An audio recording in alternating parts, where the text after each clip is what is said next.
anybody could do it. You see like just like people who have never done anything in music managing their best friend and like blowing up. Like, you know, it's not rocket science, for the lack of a better word, but like how you do business is rocket science. Like, I am totally not afraid to burn bridges. Like, people are like, never burn bridges, the world is too small. Like, burn the bridge. If it's not working out, torch it.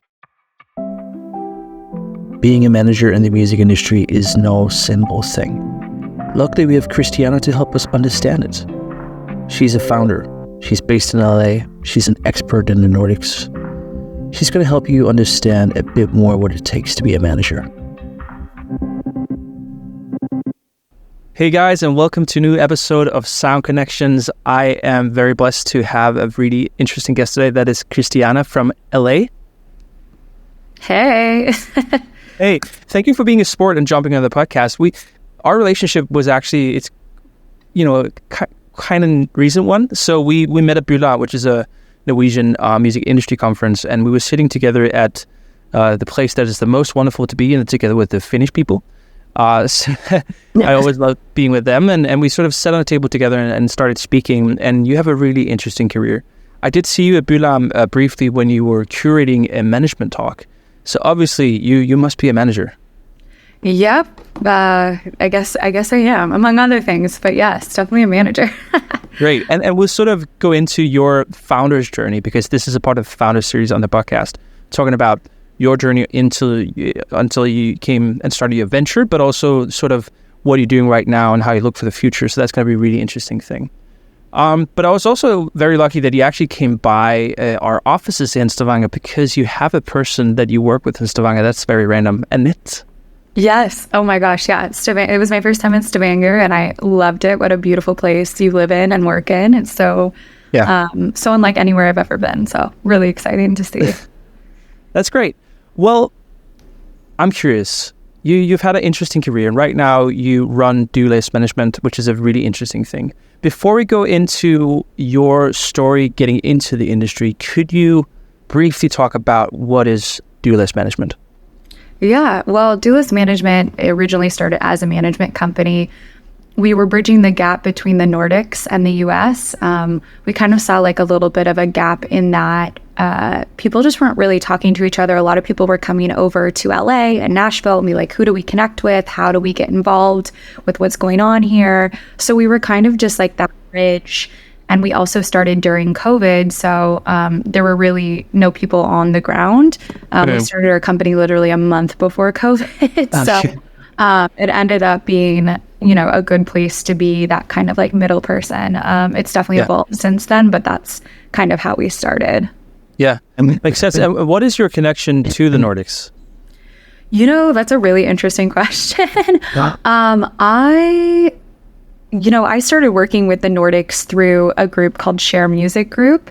One of the guys was based in Nashville and went to Belmont University, which is where I graduated from.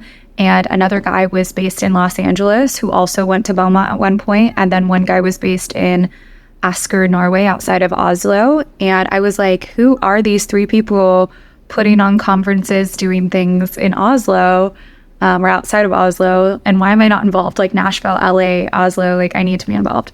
So I initially flew over, like I'd been to Oslo many times. My husband is Norwegian, but I flew over to like plan this conference with them. So it was kind of a really random situation that led me to working in Oslo and Norway and then Nordics, but now I'm a consultant for Music Norway or market advisor, and also work a lot with Iceland music as well. So it's kind of fun how that all circled back.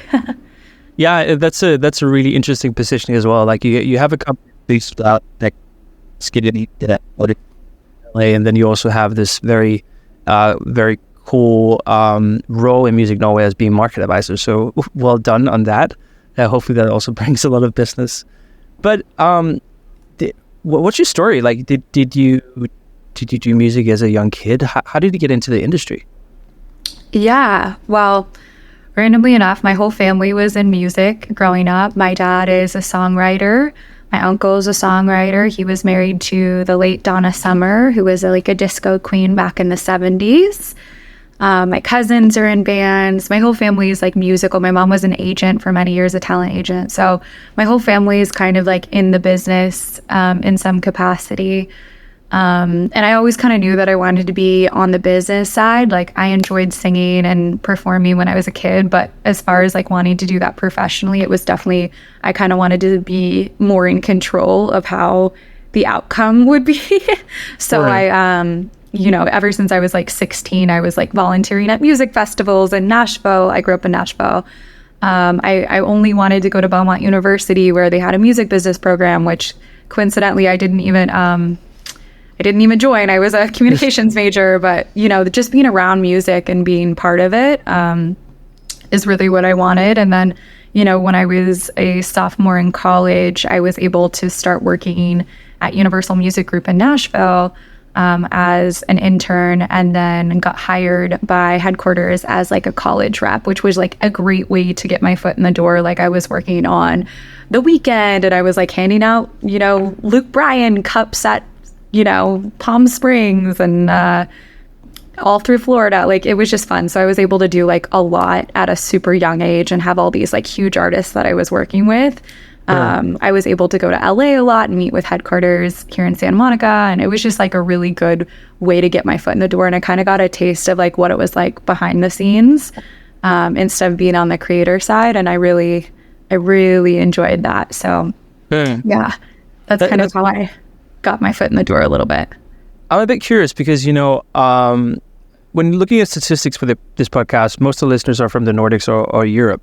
And, the way you just described of having this college rep role is obviously something that's very foreign to most industries. It's not America. This is. Could you describe to me with that experience, what is the difference getting into the industry in that way compared to how it would be in the Nordics generally? Yeah, I mean, these like rep programs exist in like lots of different industries. Like, I don't know if you guys have like Red Bull or Monster Energy, but you see people giving out cans at concerts and, similarly to that, at that time we were handing out, we were doing a little bit of, posters and stickers and just kind of raising awareness at different parties. We would have listening parties. Like I remember we had like the Weeknd's trilogy listening party, and Universal would send us a budget and we would like basically just be the coolest people on campus, like throwing these really fun parties.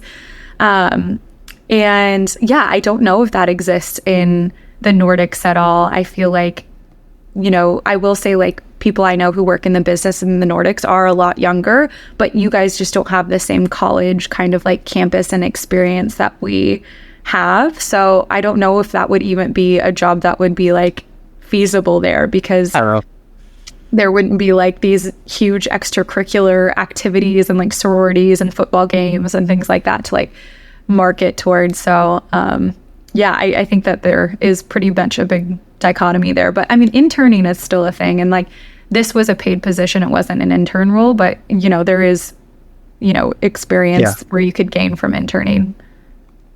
Yeah, it's a really cool way to get in. Yeah, my brother has lived in America for 10 years and did his college and high school degree there as well. And it's really interesting seeing our, parallel tracks of life and how different that actually is. That's cool. But you must have done a good job because, you didn't stop there in Universal. You got some more opportunities. Could you walk through how that progressed for you? Yeah. Well, it was kind of funny because I was graduating during the time of like a really weird time in the world, essentially.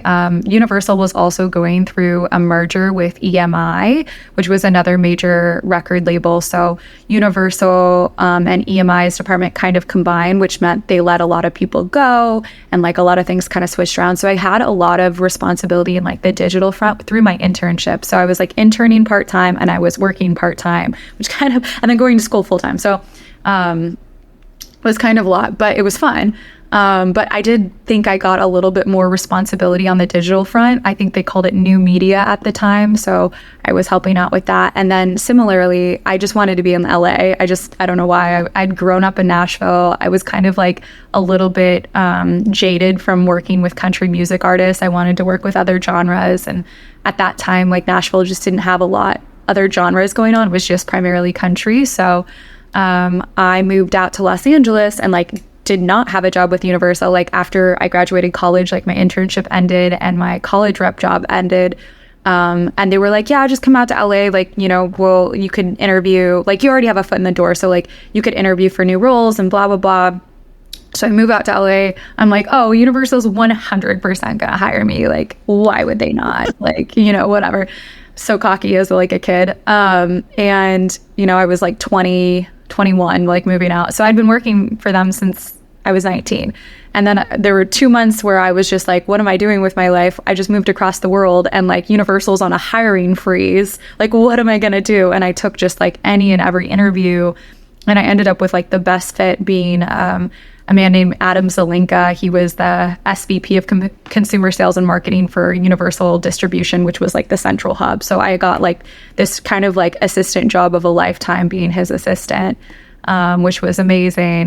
Just being at the desk, and like I had a lot of opportunities at that time. Universal also acquired Digster, which was like a bunch of playlists on Spotify. So I was like curating these Digster playlists and like designing the covers and like Photoshop, and like so I was basically like curating playlists before that like became a thing. And that like Digster group like ended up being an entire department under Jay Frank, which was funny because we were like just doing it as our part-time assistant jobs at the time. So yeah, it was like kind of wild, that transition. But I'm glad I did it. And then was able to like, you know, look at other opportunities from the inside, which was nice. Yeah. So also before we venture further on, because that, you know, of course, also led to other opportunities. Yeah. You mentioned moving to LA. And one of the things that I really want to talk to you in this episode is about LA. Because, you know, as a consultant between the Nordics and America, you know, LA is quite central for what happens music-wise. But it's also a sort of a mysterious place because it's people don't really understand it that well, but it's also really difficult and nuanced. But could you explain a bit what is LA to you music-wise? Yeah, I mean, I would say LA is where the business is. Like, not all the artists necessarily live here, but like the main business is in LA. Like, it used to be in New York. Some would argue that a lot of it is moving to Nashville. I would say publishing is really based in Nashville. But as far as like the business, like the top players are here, not New York, not Nashville. Here, Los Angeles. So if you want to like operate on that higher echelon, like that just next level, here's where you're going to be. And it might not mean moving here, but it's definitely, you know, visiting frequently. But yeah, I just think for me, like there's all genres here. There's, you know, there's just so much happening. There's events every single week. It's the mecca for like networking and creativity, in my opinion. So Nashville is always going to be my home. And I think like a lot of pop music and indie music and the artists are actually moving to Nashville. I think as far as songwriters and publishing, you can't beat Nashville. Like there's going to be nowhere better. But for now, I would say like in this moment, LA is the spot for music. I feel like all music is moving out of New York. Like, I don't know what's happening there, but the weather's better here. So let's go. Yeah. The very conflicting feeling I have about LA, I love LA, by the way, and I've been there a fair amount, is also how expensive it is. And also if you don't have security in the music industry, how big a struggle it is to just, you know, make a living there. Do you feel like there's enough jobs in the music industry? Like, if you're really talented, let's say you come from Norway, Sweden, Germany, whatever, up here, and you're really, really good at what you do, is it realistic even to get a job there? Yes, I would say like when I see people from the Nordics come to LA, a lot of times they're like living way above maybe not their means, but just like blowing a budget on like a big house in Beverly Hills or like, you know, a very central location or something like that, where it's like, yeah, you kind of just need to like strap in a little bit and get a little humble with yourself and maybe not live in like the fanciest part of town. Or a big thing I think here too is like driving. Like a lot of people, you know, are so used to taking public transportation, but like if you don't have a car and you can't drive, you're like useless. Like there's no way of making it in this city, just Ubering around, and that's a lot of money too. So like, you know, humbling yourself, getting a driver's license, finding a cheap, crappy car, I say shitty car, and just like, you know, getting to that point where it's like, I'll do anything it takes to stay here. Everybody in here is like, working 12 jobs, blah, blah, blah. It's definitely much more of a hustle. But if you want it bad enough, like, I think it's feasible to do. Just like, you have to stay and live within your means. I mean, when I was first coming over to Norway, I felt like Norway was the most expensive place on earth I'd ever been. I will say, like, now LA is pretty high up there, but it's also like, are you eating out every single day? Are you, going out to the bars every single day? Like, what are you doing with your money? So I think it's definitely easy to budget and like live within your means, like if you prioritize that instead of prioritizing the glitz and glam of Los Angeles. Yeah, I think, but that might also be the trap that people fall into quite often. And also, that makes sense. We'll venture back to that because I think it's a really interesting talk, especially when it comes to opportunities in the industry. Mm-hmm. But you were at Universal and you sort of that progressed and you came into position of, what was it, labels? You can describe it better than Yeah, I mean, I think the name changed like 4 times when I was there, but it was like label, it was called it was originally called an artist development rep, and then we got label marketing rep, and then artist relations or label relations rep. They'd like changed 3 times. But really this is like what I'd like to call like the glam job of the 90s. Like there were one of these people in like every market in most territories. By the time I got involved, like Universal Distribution kind of went through a restructure. And that's kind of why I transitioned to this role. My boss had left and, I was kind of assisting 2 other different people. And this job came up and it was like my dream job, like literally my dream job from when I was a kid. Like I always wanted to be in artist development. I always wanted to be kind of like in the ground. I hated being in an office full time. I just thought this was the coolest job. Like you get to hang out with the artists and go on the road and create these like marketing strategies and do like in stores and like work with the local record stores and work with everybody on everybody's team, management, labels, like everything. So it was really cool. And they were needing somebody to work in Nashville. So basically be the rep in the Southeast and Texas, as well as working with those independent record labels who were distributed through Universal, like Big Machine, Taylor's label, Concord, S-Curve, In Grooves, Disney Music Group, Hollywood, all of these like smaller labels at the time were distributed through Universal.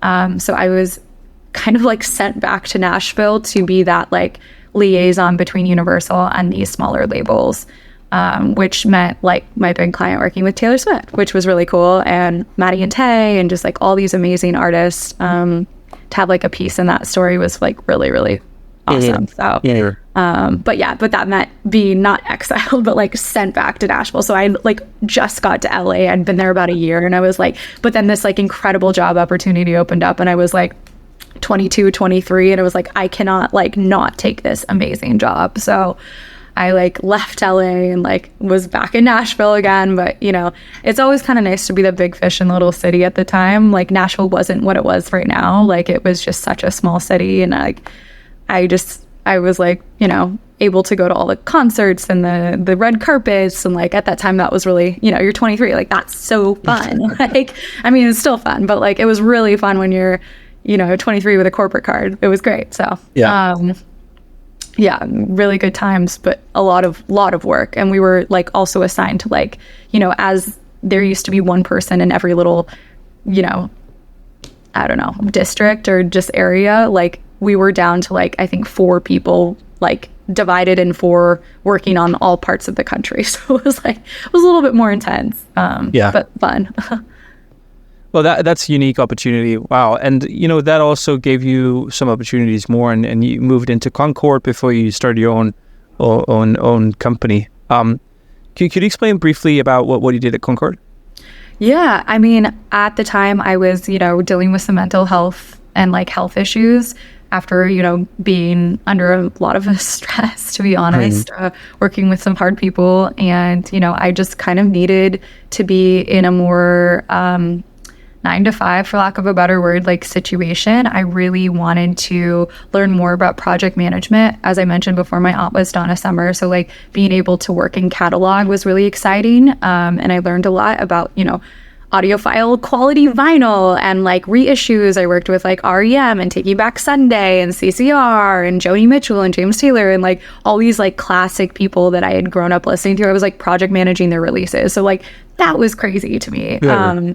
Again, like a huge amount of workload was put on me, which was like fine. But like, I think, you know, at that time, like I had already been working since I was 19 years old, just pretty much nonstop, minus those like 2 months that I had off when I first moved to LA. But, you know, I think at that point you just kind of needed a break. So yeah, I ended up, you know, taking a little bit of sick leave to like, you know, take a break essentially. And then after my sick leave ended, I ended up just like not going back. I was like, no, I'm good. Like I need a break, a real break. That lasted like a month, but you know, in my head, I was like, I'm going to take some time. So honestly, it was kind of like a little bit out of necessity that I just was like, you know, I gave myself 6 months. Like, I'm like, I have enough of my savings to like last for 6 months without working for a little bit and just like healing my body and healing my mind and just taking that time. And then, you know, when the 6 months ended, I had already been working a little bit in Norway on these conferences. I'd just kind of been doing the job already. You know, I'd previously worked with like Aurora on some campaigns with Glassnote when I was at LMR. And like, you know, I just seen a lot with like the Nordics, and I just thought that the way you all work was so interesting to me. I was like, this is really cool. So, yeah, I was like, I just saw like a market of like, oh, people are coming to LA, people are coming to Nashville. Where do we do it? So like, I just started like managing a couple artists, helping them like bridge the gap. And I was like, oh, I'd rather do this. Let me just do this for a year and see how that goes. And, you know, getting to work in the artist development again. Like that's the thing is like, you know, these bigger labels don't want you to be like developing. They want you already pretty much developed. Like I even remember like Universal used to have this like huge banner, like we stand for artistry and artist development, and they just like scraped it off their walls. Like they don't stand for that anymore. As managers, like we're the ones doing the artist development, which was like a really exciting process. So yeah, that's kind of like what led to like starting it, which was, you know, great. Yeah, and this is where you are now. Obviously, you've been doing that for a few years. But could you tell me a bit more about your roster? Like, who do you work with and how do you work with them? That's changed a lot, as anything does. Yeah, I mean, initially I had started with a couple bands who were always just like, hey, can you manage me? Hey, can you manage me? And for me, it was always a little bit of a conflict of interest, like working at a label and managing. I know that's like very common in like the Nordics, and it's even getting more common here. But at that time, like working for corporate at Universal, you couldn't manage anybody. It was like a conflict of interest. Sure. So yeah, I just like never really thought about it. But yeah, the clients that I had when I started were basically just like local Southern California artists that were like, please manage us. Like, you'd be great at it. Like, please try. And I was like, I've never managed before. And honestly, when I wanted to start a company, I wanted to start a record label because my family had owned a record label. I knew about record labels. I've never worked in management. I like understand it. I've worked on the product management side and I've worked in artist development, but I've never actually worked in management in that capacity. So like, what do I know in that sense? So I want to start a record label. Like, I know that. And then I was like, how much would I need to actually start a record label? I was like, let's start a management company. That's free, for lack of a better word. So I started with just like clients that I was working with, a band called Fiona here in LA, another band that I still work with called West Chiller. And then basically started meeting people. I quarantined a little bit in Norway during COVID, so meeting artists there and being able to like have nothing better to do but like develop them essentially. So that was super exciting. We have like, you know, several full-time, like for lack of a better word, like commission-based artists, and then we also have kind of like a hybrid model where like maybe artists aren't quite ready for management yet but like need the guidance and support, so we have like a consulting arm for that as well. But then we've also like, you know, joined forces with another management company called Sorum, who's Norwegian, Matthias. And, you know, he's managing writers and producers like Harv, who's Justin Bieber's musical director, and Felicia and Fallon. And so we've been able to work on projects together, bringing these like A-list writers in to, you know, help develop and mold acts into, you know, the next level. So it all kind of like works I hate the word synergy. I can't believe I almost just said that. Who am I? Synergy. Yeah. Synergy, yeah. Synergy, yeah. Put a little buzzword into it. How is it starting a company in LA? Because, starting a company, let's say in Norway, that's where I live right now, is, there's a very big security system. Risk saving, that kind of stuff. So of course not. But as I understand, in America, there's not the same social security net. Like you can't just fail that not having consequences. Like, how does it feel starting something in LA? Yeah, I mean, it was funny because right before this call, I just walked through a friend who is literally going through the process of starting her own company. And I was like, this is what you need. You need an S Corp, not an LLC, like blah, blah, blah. But it's like the only reason like I know of this is because like I had a business manager like walk me through this. So like, I'm only being able to like regurgitate like what I know from like being helped myself. So like there is no safety net here. We don't have a lot of governmental support in any means, but as I mentioned, like I had started my company in February right before the pandemic. Yeah. And you had to have started your company in January of 2020 to get any type of governmental assistance. So it was like a month off, right? Oh no. But personally, as an individual, we were able to, get like assistance through like California, essentially. Like they were just giving us like basically like survival money, which is like the first time like I think any of us have ever gotten that, like just being like you would have to have had this like whole big thing, and like it was just like everybody was getting extra little stimulus checks and things like that, which really helped, honestly. Like, so I will say like I did get a little bit of that extra security during that time. But yeah, like that's why so many people I feel like take incubator money or like take have investors and things like that. So I think it's just interesting to be in that kind of space. Yeah, it makes sense. When I read your LinkedIn, you talk about empowering women in the music industry. Do you believe it's more difficult as a founder being a woman in the music industry? Like, what do you focus on when you write that? Yeah, I mean, like, again, I was like coming up during like right before like the Me Too movement and things like that. So like, there was never any type of conversation about that in Hollywood or in the music industry until like, I don't know, like 2016? 15, 16. So like I was coming up before all of that. And like, I think, being able, there's so many more, like all these labels now have like mental health resources and like women's groups and people of color and, just like diversity, like that's an initiative for these companies. That being said, like, it's still really hard to push that narrative, even with all these things. It's getting better. And I think just like being a voice who supports that and being an ally for things going on in the world, it's like a lot more tumultuous than like, being in the Nordics, I'd say. You could really feel the pressure here. So yeah, just, letting people know that like I support,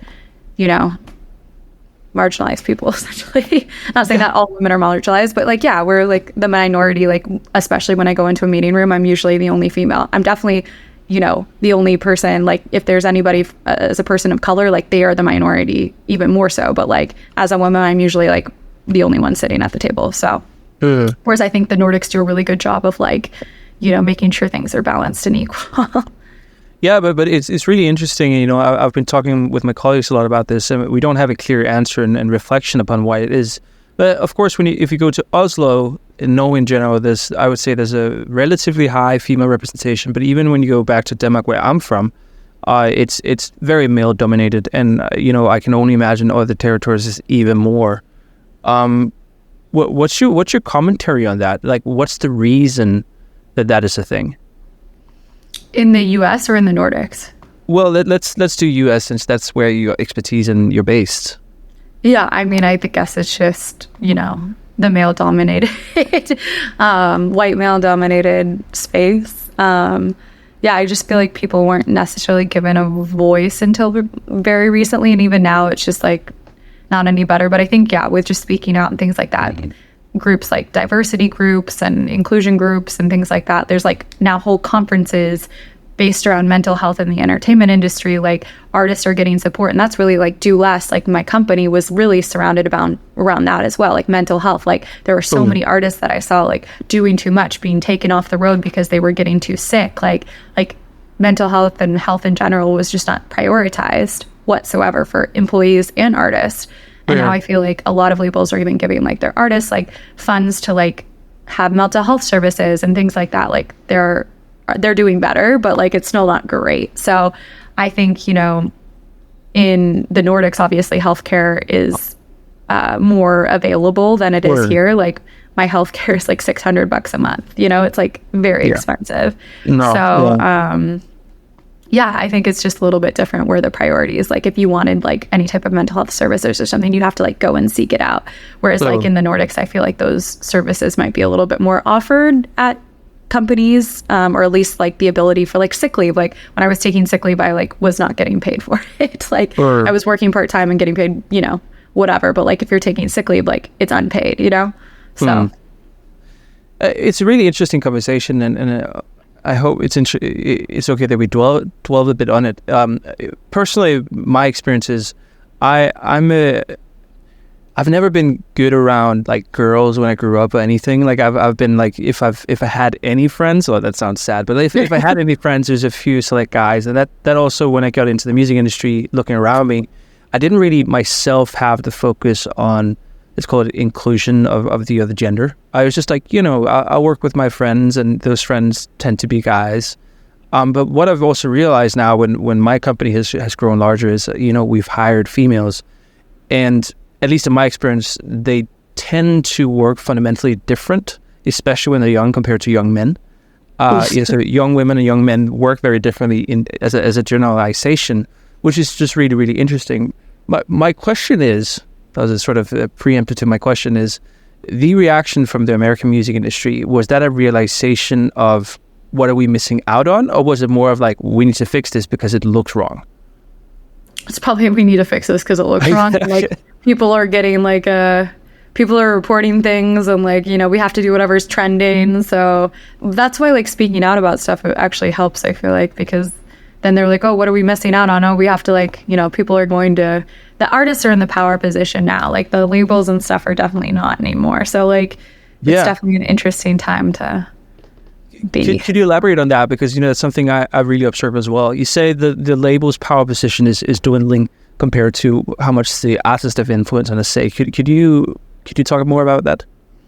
Yeah, I mean, like these bigger distribution companies are coming up and are able to like basically distribute your album, help with, any type of support, in some cases even give advances, and be able to like, you just hire your own team. You're like, before you would have to go to the record label, they'd help develop your look, your I don't know, everything, your music, your look, everything. Now it's like you're kind of coming to them as already a finished product, but instead you could even go to like a distribution company and just like hire out those, like, oh, I need PR. Well, let me get $5,000 to $10,000 a month and hire a PR person instead of going through the label's PR, who probably has like too much on their plate anyway. So I think it's, it's with money, like what is a record label other than the bank? Obviously you're able to like pull strings and stuff with like, collaborations and things like that. But I think managers and like management companies who are, also helping artists start their own record labels in their businesses, like are just as valuable, if not more valuable. And I feel like most artists would trust their team and their team's record label to like, get the job done a little bit better. That's really interesting, because that also fundamentally changes the role of a manager, because as the power dynamic shifts, you guys also have the opportunity to do more and have more influence on what's happening. How do you experience that in your own career? To have more influence? Yeah, I mean, it's great because, being able to pick our partners is really important. So like being able to choose who we work with is fun, rather than just having to like go with like whoever is already there. Sure. But yeah, I think like choosing people who actually believe in the project and are able to propel it forward, everything from like video to film to, visual. I guess I'm just using visuals as an example, but, that's all important. Like things that like a label can help with, are basically that they have it all in house. Like, they have a radio promo person, they have a visuals team usually. They're not outsourcing a lot, but they're taking more percentage. So, nowadays you could not take a percent. You could, take a small cut from a distribution company and do it all yourself, or like hire people to do it out for you and kind of start your own team. So, yeah, that makes sense. What in your opinion right now, is it about labels, traditional label deals that are beneficial to the artist compared to doing it more independently? I mean, really only if you're at that upper level, in my opinion, like they could really propel it to the next level. Like, I think, when you are kind of getting to a point where it's like too much for a management team and a small team, like maybe that's where it is, or you're making, quite a bit of revenue and you need somebody to be able to really, and you could even do admin deals for that too. You don't even need a label, but like be able to collect all of the money correctly. That's really important. Putting people in the right rooms as an A&R could be something that would be beneficial if you have the right person. But I feel like, most people are able to be hired out. Like if you're interested in, a certain A&R or something, maybe they'll do something freelance. You never know. So, I also think it's genre specific. Like I would say in the country, folk and Americana, having a label is probably very, very important in like a traditional label. Those radio teams, like they've been working in this for years and years. It's still very much like a close-knit community, but anything on the pop side or the EDM side, I mean, like it's very doable to do within a management and like a record label team with money, of course, if you have the money. But that's an interesting conversation, and I'll just dive a bit more into it because, now we're talking about management, which is your field, and that is, could you work me through a realistic or hypothetical scenario that this artist, is super, super interesting. They already have some traction. You guys want to build a team yourself, but you lack money. How would you go about getting money? Well, I mean, are they making money through other types of revenue? Like, are they making money on streaming and stuff like that? Then I'd probably go either to, and if it was publishing or whatever, you could always go to like, a PRO, get a publishing advance or like a PRO advance, which is like old school, but like they still do them. You could always go to the distributor. There's so many distributors out there, independent ones like Vidias, STEM, Fuga, like the Orchard even. I'd stick to the ones that aren't backed by major labels, but they definitely give out advances. So that's what I would do. I'd probably go to a distributor with some capital that would want to partner and invest in the project. And how do they assess what sort of advance they're willing to give? What's the math that's behind that reasoning? Usually just numbers and like how much you're earning. I mean, that's primarily like you have to like just hand over like what you're earning and like your royalty statements, how are they going to make it back and what's that timeline? Like ideally you want to make it back in a year. So like you're going to ask for an advance that you think that you can make back in a year through whatever means. So, I mean, I don't know their exact process of how they calculate that, but like, you want to make it back in a year. So. Cool. And as a manager, let's say you would get a bit of an advance from PRO on the publishing side. You would get some from the distributor. Like, how would you typically like deploy that? Would it be okay? Then the small knit management team. That's sort of where we'll use let's say the retainer model, or whatever, so we can sort of start working on a project. How would you go about that? Yeah, I mean, that's the best part of a manager is figuring out how to allocate that budget. And like, that's going back to me, what I wanted to do as a record label, like doing, more of those bigger projects where you're like, okay, where do I find the money valuable? And I think it's really I'm like not even a data person, but it's like really looking at data and seeing what's hitting. Like, oh, are they doing well on like AAA radio? Maybe we double down and put a big portion of budget. I mean, like to get a radio hit is hundreds of thousands of US dollars to get on top 40 radio. It's expensive. So it's like, do we do that? Do we go the route of like hiring a DSP relationship person and pitching to the DSPs? Do we go and really put it in visuals, which I don't like necessarily always think is the best use of money. I see a lot of artists putting these crazy music videos together and then like, have no budget left to market them. So wouldn't necessarily recommend that, but like coming up with some sort of like branding and some sort of visual. Are you paying it to a songfluencer who can get the word out through influencers and, you know, get, you know, Preffy involved with some campaigns and contests? And yeah, like it just depends on like how much you're willing to spend on which projects, but I think it really depends on the artist and looking at the data and what you do with it. What I'm going to do for my clients in Iceland, my folk Americana clients, is very different than what I'm going to do with like my surf rock California based clients. So what's your normal approach to thinking about short-term versus long-term investment for that artist? Because obviously, you know, let's say if they had an advance from different parts, you know, that money is going to, you know, stop at one point. That's going to be used up. So obviously there also needs to be some sort of short-term investment payoff. But what's your thought process between the balance of those two?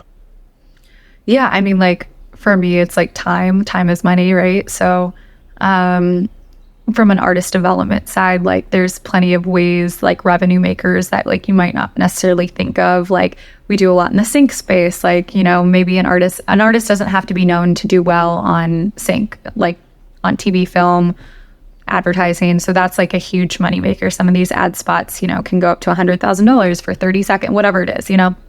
So that's a good money maker to help get, you know, some revenue going for both the management record label side and then like the artists themselves. Other revenue makers are like obviously playing live, selling merch, things like that. So kind of going back to the basics where it's not so digitally focused all the time too. It's like, okay, yeah, there's more ways to make money than just Spotify. I mean, SiriusXM, I mean, I feel like it's like $20 per stream on SiriusXM. Like, that's great. So like you think of like Diplo Radio, it's like he's just playing his own music all the time. Like he must be making so much money. So yeah, I would say like as far as taking money from other people, yeah, I'd want to make it back in a year, but like taking money and borrowing from yourself, yeah, maybe then you can give yourself a little bit more leeway. Yeah, that makes sense. And the artist representation you have right now, you describe it as that there's different territorial representations. Could you just walk through where are your artists placed and what is the typical genre they sort of they do? Yeah, so I have a Nordicana, as we like to say, like folk Nordic in Iceland. They're based in Iceland. I have a Southern California surf rocker, plays a lot like in the surf, you know, the Surf World Organization, you know, just into Hurley Surf League. So he's based in San Clemente, California. I have another client who's folk Americana, who's based here but moving to Nashville. I have a girl from Norway who is like top 40 EDM pop, who mostly does writing, top lining, based in Oslo. I have another Icelandic girl that I'm talking to who's based in Oslo. So yeah, it's a little bit all over the place. And then obviously we have the songwriters and producers here in Los Angeles. So yeah, it's a little bit all over, but I don't think like the location necessarily matters as long as you're in a major city. Like if you move to like somewhere I don't personally have connections, like I'm not going to be able to help you. And I also think like being able to get out to LA or Nashville at least a couple times a year is going to like make a difference. So yeah, you describe it making a difference. You said it before earlier in this interview. What do you mean by it making a difference that you come and visit those places? Yeah, I mean like doing in-person sessions. Like I think nowadays everybody's pretty over the virtual sessions. So being able to come into town and actually do an in-person session probably will get you placed. Like in LA, I've rarely seen a record get placed by like somebody sending over a, you know, just like a instrumental and like an artist like singing, you know, like that rarely happens. It's so much better to have the artists in the room if they can, or be part of like their camp that they're doing. And that's really only in person. And some of those camps happen in Lake Cabo. Like some of them are great. So, but it's just like being here and being in the room. As far as like the business side, it's like having these in-person meetings, being able to go to the event. Like we always say that like, you know, if somebody doesn't email you, you'll see them at like, you know, an event later that week, and like they know that you're going to see you at that event, so they're going to hit you back faster. So like the checks and balances is a little bit better too. Like, You know, when I was working with some people in New York, it's like, you know, getting anything done, I was like, what am I going to have to do? Like fly to New York and like come make sure you get this stuff. Like, you know, so when you're here, it's like everybody's friends with everybody. It's just like, you know, very great to see people, like more connections and more, it's like networking all the time. It's like, oh, I saw this person who works at Spotify. Oh, they just told me that they have this promotion. TikTok's based here. Like there's so much based here that's like, you know. I think it speaks to the fact that the music industry still is very much like network based. It's about, you know, personal connections, not just, you know, the industry, but also creatively. And one of the things, you know, I've worked a bit within publishing as well, but one of the things that, you know, a lot of Nordic publishing companies, especially some that's been there for a long time, they create this illusion that now we set up, you know, camps where we write to briefs and then we do those placements. Like they rarely get placed. I'm sure. Like it is really the personal connection between a songwriter, producer, and artist and the manager, whatever representation that really opens the doors, in my opinion. That's sort of what I see also. But I guess that's what you're saying. Yeah, and like same with like, I think we have so much to learn from the Nordics, like that initial conference that I was talking about called Oscar Music Expo. Like we took 10 Americans from Disney, we took them from Warner, we took them from all these places and flew them over to Oslo to see what was happening, set up a camp in Oslo with these A&Rs and these people, these decision makers, which was also like another way of doing it. Like we were just bringing people over and showing what was happening in the Nordics. We're like, this is so cool. Like you have to see what's happening here. Rather than like them coming to LA. So I mean, like vice versa. I just think like the face-to-face meetings are really important. Yeah, no, that makes sense. And you know, I've been a lot in LA. You know, I had a couple of kids recently, and having another one. I've been busy, and so I haven't been there as much. But one of the things that I really experienced when I went there is like really doors open when you are there, and. I also had a publishing company that started before the pandemic, but it was sort of at least the LA activity, so pretty much crushed during it. But it's just really interesting what happens when you're there, and especially if you're good at networking and connecting. That's it. But what is the future for your management? Do-less management, what's going to happen? What are you focusing on? Yeah, thank you for asking. We're focused on like some big things next year. Hopefully getting a bigger space with some more studios, and being able to basically create like these song camps that we've been doing pretty frequently. So we've been doing, which I'm sure, as you know, like putting on a song camp, specifically writing for a specific, you know, sync agency or something like that. It costs a lot of money. So doing those regularly, but doing those in a specific space that would be dedicated for that would be amazing. Also just having some sort of like more community building incubator, for lack of a better word, with other managers and things like that, in like a bigger home space. So that's one thing that we're working on. Obviously, traditional management, just making sure our clients are having the best years. A lot of them are releasing albums and just like tour schedules, and just making sure that everybody is like really aligned with what they want to do and where they see themselves. So it's not just like a song after song after song. Like we're working towards a career and goals, so that like people aren't just like disposable, essentially. Working on those 3 to 5 year goals, and, you know, just making a lot of things happen on the production side. We have like a feature film coming out. So that's kind of cool. Obviously, we're going to help with the music for that. So yeah, it's just a lot of really cool things happening next year. Lots of conferences, lots of showcases. So catch me at South by, catch me at Eurosonic. Absolutely. Yeah. That's great. You know, management is a part of the music industry that I previously have known too little about. Well, in theory, I've known a lot, because obviously it's sort of a mixture of everything. But something I'm deep diving a bit more into, and I think it's also, let's say, it's a fairly complex thing. So if you were to give any advice for young entrepreneurs that's really interested in the management side, what would you say to them? How to approach having a career as a manager? Yeah, I mean, this is super big. Like anybody could do it. You see like just like people who have never done anything in music managing their best friend and like blowing up. Like, you know, it's not rocket science, for the lack of a better word, but like how you do business is rocket science. Like I am totally not afraid to burn bridges. Like people like, never burn bridges. The world is too small. Like burn the bridge. If it's not working out, torch it. Like you don't need to be working with people who do not do good business. So That's my first advice. Like, don't be afraid to burn bridges. Like, obviously be great to everybody in the industry. You'll see them again, but like, they're going to know what they did. The other thing is, let people know what you're doing. I think I struggle with this too. And I know in, the Nordics, Janterloven, like in Norway, like it's hard to let people know what you're doing. But like that's half of being a manager is like, hey, my client's performing at this showcase. We'd love for you to attend. Hey, I don't know if you heard it, but my client just put out this single. Hey, I don't know if you heard about it, but like we're doing this music video shoot and we'd love to invite industry to like the mixer afterwards to watch the music video, blah, blah, blah. Like whatever it is, like, and I think, again, like I don't do this 100% either, but like letting people know, hey, I'm speaking at this conference. Hey, I just did this podcast, blah, blah, blah. Whatever it is, it just helps with getting the word out there. And like, that's just free publicity. So I'd say like when you do start to curate your network of people that you're working with, really keep in touch with people. I think one of the coolest things about the pandemic is like you were able to get in touch with anybody. Like I was talking with the head of like Republic Records and the head of like all these people that I like never thought I could get on the phone. I would just send a cold email. What else are they doing? They're like, sitting there. So we'd get on Zooms and it was like crazy. I was like, how am I talking to you? Like, this is absurd.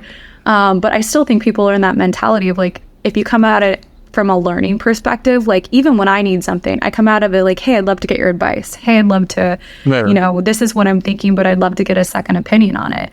What I really need is this, but like I come at it as a learning opportunity. And like, if you come at it that way, it's going to be a lot better. But I also think from the Janterloven thing, like definitely stand your ground. Like if you are confident in something, don't let somebody, sway your opinion because they have more experience. Like go with your gut.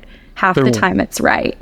So, and learn to trust your gut. Like, I think that's when I was like just starting out in management, like, if a different manager would tell me something, I'd like listen to them. But even though I'd be like, is that right? Like, is that really right? So yeah, little 3 pieces. So like trust your gut, burn the bridges if you need to burn the bridges, and also let people know what the heck you're doing and what your artists are doing all the time. Yeah. I think that's amazing advice, and I get very inspired, talking to you, and you have such a great energy. So I guess that's also a really big thing when you're a manager, that you need to be, let's say, call it likable. You definitely are likable. Okay. But I really appreciated this talk. It's sort of just to touch bases on a few different things on a high level. But I really hope people will check you out and what you're doing. I also, we're not going to talk about it. I found like some cool things you're also doing. We haven't talked about, like Do Less Club, and there's some really interesting initiatives and things you're doing. So it's just very interesting. But thank you so much for being on the podcast. Thank you for taking your time. And I really hope also, on a note, I know I'm a male saying this, but I really hope that opportunities for females in industry are increasing, and there's doing something about it, and just having people like you that's really taking the leap and standing out for the crowd and ready to burn bridges, I think is super important for us to learn more about what is actually needed to progress as an industry. But thank you. And, thank you. This was so much fun. Thank you so much for having me. Like, these questions were so great. I haven't done a podcast in a second, so this is good. Hopefully I'm getting better. Like it's a really cool journey doing this podcast. I also get to talk with a lot of cool people. But we'll probably talk soon. I think I'm really interested in what you do, and hopefully I can sort of, be a part of what you do at one point in some point of life, because I really want to. Thank you. Yeah, thank you so much. Great. Talk soon. Yes, thanks.